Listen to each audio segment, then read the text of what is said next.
Rester passif à Kippour, c'est vivre des moments difficiles dans le futur. Ne vous contentez pas de vous asseoir à la synagogue, de chanter quelques piyutim en pensant à ce qui vous attend dans le frigo. Il n'y a pas de meilleur jour pour le peuple d'Israël que Yom Kippour. C'est le Talmud qui nous l'enseigne. Yom Kippour, c'est pas facile. On jeûne pendant 25 heures. On prie toute la journée à la synagogue. On est debout presque tout le temps. Mais ça reste le jour le plus chanceux. Pourquoi? Dieu a écrit Ki bayom hazeh yechaper alechem. Car en ce jour, on va expier vos fautes. Ça ne veut pas dire que Dieu nous accorde une nouvelle vie de qualité dans ce monde. L'objectif de la kapara, l'expiation, vise bien plus que la pauvre année à venir et bien plus que les 70, 90 ou 120 ans de notre vie terrestre.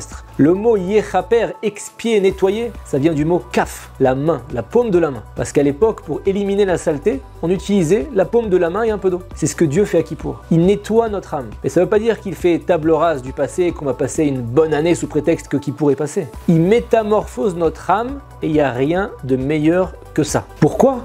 Parce que l'âme est la seule chose à nous appartenir réellement. Notre corps, c'est comme un vêtement prêté pour une durée limitée, le temps de notre passage terrestre. À la fin, on le restitue, on l'enterre dans un cimetière. Donc le corps ne nous définit pas. On est tous et toutes avant tout une neshama, une âme qui va durer pour l'éternité jusqu'à la résurrection des morts où on va de nouveau être habillé d'un corps. Dans ce monde, on peut faire un déni de notre âme, la dissimuler. Mais quand on arrivera au monde futur, elle va être nue, exposée à tous, pleine de souillures dues à nos fautes. Le prophète Jérémie dit Ki im techapsi baneter nichtam avonecha lefanai. Quand même tu vas te laver avec du nitrate, ta faute va rester ineffaçable. La faute est une souillure sur l'âme. On ne doit pas les ignorer. Les souillures de notre âme sont le plus grand problème de notre vie car ce monde n'est qu'un couloir qui précède le monde à venir. Et on ne pourra pas profiter du monde à venir tant que notre âme est entachée. On n'est juste pas assez conscient à quel point c'est embarrassant une âme sale. Imaginez, vous entrez dans une salle de mariage avec une tache de boue sur le nez. Un peu dur. Mais les taches sur l'âme, c'est pas superficiel. C'est douloureux comme des abcès ou des ulcères à l'estomac. Quand on vous servira à manger dans le Olam Haba, impossible de mordre un aliment avec des dents qui souffrent,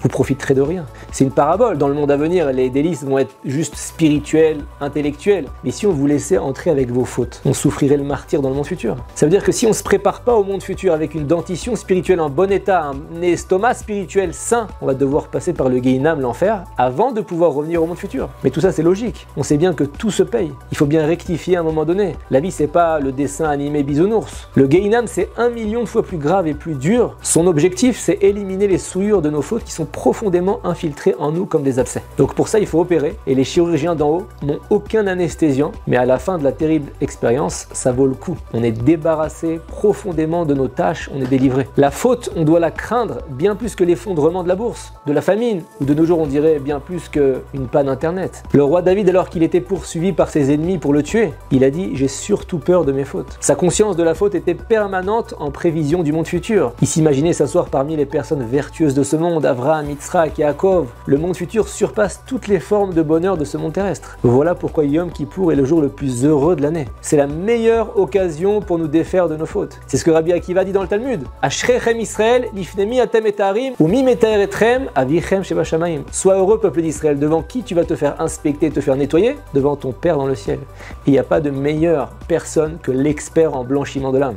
Mais pour y arriver, le Rav Avigdor Miller nous enseigne qu'il faut passer par 2 étapes. Premièrement, il faut coopérer avec Dieu. Quand un dermatologue veut vous nettoyer, ne détournez pas le visage, faites-lui confiance. Il faut croire à la promesse que Yom Kippour élimine nos fautes. Pour que ce nettoyage prenne, ne vous contentez pas de vous asseoir à la synagogue, de chanter quelques piyutim en pensant à ce qui vous attend dans le frigo. Réfléchissez à la signification de Kippour pour votre âme, à quel point c'est un cadeau. Et plus on prend conscience, mesure pour mesure, Yom Kippour va agir. Chaque seconde est précieuse. Il faut se dire que si Yom Kippour durait 1 mois, ça serait extraordinaire pour notre âme. Bon, c'est vrai qu'on aurait très faim, mais quel nettoyage! Réfléchissez bien pendant les slichot à toute l'année écoulée en détaillant tout, à toutes les fois où on n'a pas récité le schéma Israël avec concentration, quand on a dépassé leur limite pour le réciter, à toutes ces bénédictions du matin qu'on a récitées machinalement sans prendre conscience des bienfaits que Dieu nous donne au réveil, au chametz qu'on aurait mangé à Pessah, que Dieu nous en préserve, à toutes les fautes entre nous et notre prochain, à toutes les fois où on a raté la bénédiction de la lune qui se récite 1 fois par mois seulement, à toutes ces coutumes qu'on a piétinées, à nos paroles négatives, aux gens qu'on aurait flattés par intérêt, aux mauvais conseils qu'on aurait donnés intentionnellement. On doit tout énumérer à voix haute. Si on y croit fermement, on peut expier tous ces moments de stupidité. Rester passif à Kippour, c'est vivre des moments difficiles dans le futur. Avant de quitter la maison le soir de Kippour, demandez pardon à votre femme, à votre mari. Si elle est intelligente, elle vous pardonnera et elle vous demandera également pardon. Un conjoint qui fait pas ça est mal barré après 1 an de vie commune depuis le dernier Kippour. On enseigne dans le Talmud Mochel Avon ver over al pesha, mi sheover al pesha. À qui Hachem pardonne, à ceux qui pardonnent aux autres. Il faut travailler sur ce point-là absolument. Pensez à tous ceux qui nous ont insultés, qui nous ont raccroché au nez, qui nous ont plantés d'une manière ou d'une autre.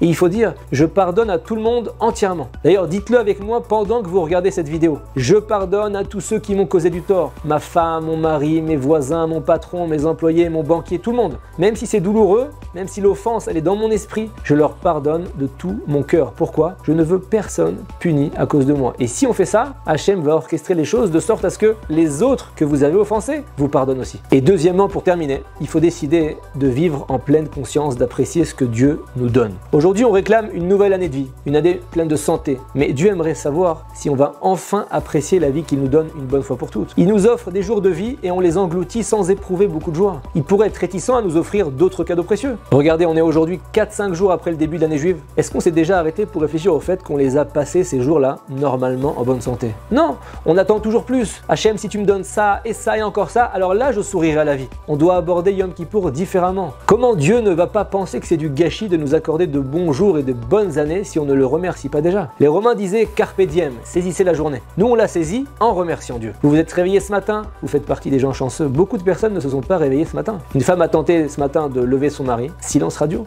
Elle le secoue, il bouge pas. C'est une urgence, elle appelle l'ambulance, c'est trop tard. C'est un scénario qui se déroule dans de nombreuses maisons Hachem Ishmor, mais vous avez ouvert les yeux ce matin, c'est une bonne nouvelle. Ayez-en conscience demain matin aussi. Être vivant, ça n'a pas de prix. Quand on arrive à Kippour et qu'on récite le texte qui dit qu'on a fauté à Shamnu, Bagadnu, il y en a qui se demandent encore quelle faute ils ont pu faire. Ça va, j'ai tué personne, j'ai pas conduit Shabbat, j'ai pas mangé de crabe, je suis froum. Mais est-ce que vous avez remercié Dieu de tout votre cœur pour le bonheur quotidien qu'il vous prodigue?